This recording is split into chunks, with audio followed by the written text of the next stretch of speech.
السلام علیکم ناظرین، میں ہوں سردار طیب خان اور آپ دیکھ رہے ہیں جی این پلس۔ ناظرین، آج ہم نے وفاقی وزیر پیٹرولیم مصدق ملک سے یہ سوال کیا ہے کہ یہ بتائیے کہ آپ نے یہ اعلان کیا تھا کہ روس سے جو ہے وہ تیل کی آمد کے بعد جو ہے وہ قیمتوں میں جو ہے وہ نمایاں کمی ہوگی، اور اس پر ان سے جب جی این پلس کی جانب سے سوال کیا گیا تو وہ سیخپا ہو گئے اور غصے پہ آ گئے، اور انہوں نے کہا کہ ہم نے تو قیمتیں کم کی ہوئی اور عوام کو کتنا ہم ریلیف دیں۔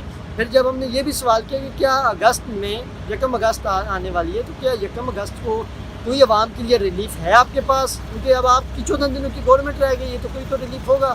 تو جس پہ مصدق صاحب نے کہا کہ جی ہم یہ پہلے کیوں اعلان کر دیں، پہلے ہم کیوں آپ اس کو اس سوال کا جواب دے دیں کہ جس سے سٹے باز اپنے سٹے لگانا شروع کر دیں۔ تو ناظرین، کیونکہ وفاقی وزیر کے پاس ہمارے سوال کا جواب نہیں تھا، وہ سیخپا ہو رہے تھے، ہم نے ان سے بڑے ہی تحمل سے، بڑے ہی اچھی طریقے سے، اچھے انداز سے جو ہے ان سے سوال کیا کہ کیا جو ہے وہ آپ نے کہا تھا کہ روس کے معاہدے کے بعد جو ہے ہم جو ہے وہ تیل کی قیمتوں میں جو ہے وہ کمی کریں گے، لیکن ایسا کچھ نہیں ہوا۔ لیکن اس کا سوال وہ بول کر کے اور اس کا سوال وہ کا جواب نہیں دے پائے۔ انشاءاللہ اسی طرح عوام کے جو فیکٹ اینڈ فگر ہیں اس کے مطابق انشاءاللہ عوامی طرح کے سوالات بھی جی این پلس اٹھاتا رہے گا۔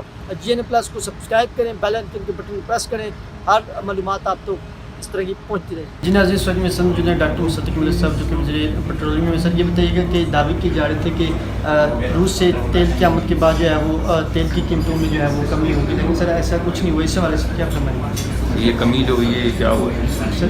ابھی یہ جو آپ کہہ رہے ہیں کہ آپ نے کہا تھا کمی ہو جائے گی، تو کیا ہو رہا ہے اس وقت معاملے میں؟ کمی تو ہو رہی ہے، اور کیا ہو رہا ہے؟ سر اس سطح کی عوام کو وہ کس سطح کی چاہیے آپ کو؟ کچھ مطلب عوام کو 30 روپے کا چاہیے؟ کیسی بات کرتے ہیں؟ میں نے آپ کو پہلے کہا ہے کہ روس کا تیل کا جو بینیفٹ ہے ابھی لوگوں کو نظر نہیں آ رہا، آنے والے وقت میں نظر آئے گا۔ ابھی ہم نے 1 لاکھ ٹن تیل جو ہے وہ امپورٹ کیا ہے، ویسے ہماری کاوشوں کی وجہ سے اور وزارت خزانہ کی کاوشوں کی وجہ سے پیٹرول کی قیمت میں کمی آئی ہے، کیونکہ ڈالر اور روپیہ اسٹیبلائز ہوا ہے۔ انٹرنیشنل مارکیٹ میں بھی پہلے قیمتیں نیچے گئیں، اب پھر تھوڑی سی اوپر آئیں، لیکن جو بھی ہمیں فائدہ ہوتا ہے ڈالر سے، روپے سے، روسی تیل سے، یا کسی اور یونائٹڈ عرب ایمریٹس کے تیل سے، یا کویت کے ساتھ جو ہماری ڈیزل کی ڈیل ہے، وہ تمام فائدہ عوام تک پاس تھرو کر دیا جاتا ہے، اور انشاءاللہ یہی کیا جائے گا۔ لیکن جیسے اسکیل بڑھتا جائے گا روسی تیل کا، 1 لاکھ ٹن سے بڑھ کے وہ جب کہیں 1 ملین ٹن تک پہنچے گا سالانہ، تو پھر آپ دیکھیں گے۔ سر لاسٹ فرما دیجیے گا کہ جو بھی حکومت آتی ہے وہ اپنے اپنے مفاہمتی یادداشت ہوتے ہیں، ان کے اپنے اپنے معاہدے ہوتے ہیں، جب نیکسٹ کوئی دوسری گورنمنٹ آتی ہے تو وہ ان معاہدوں کو ختم کر دیتی ہے۔ اس کو کیسے دیکھتے ہیں کہ جو پاکستان کی بہتری کے کوئی اچھے معاہدے ہوتے ہیں، میوس دستخط ہوتے ہیں، ان کو ختم کرنا چاہیے، اس حوالے سے فرمائیں گے؟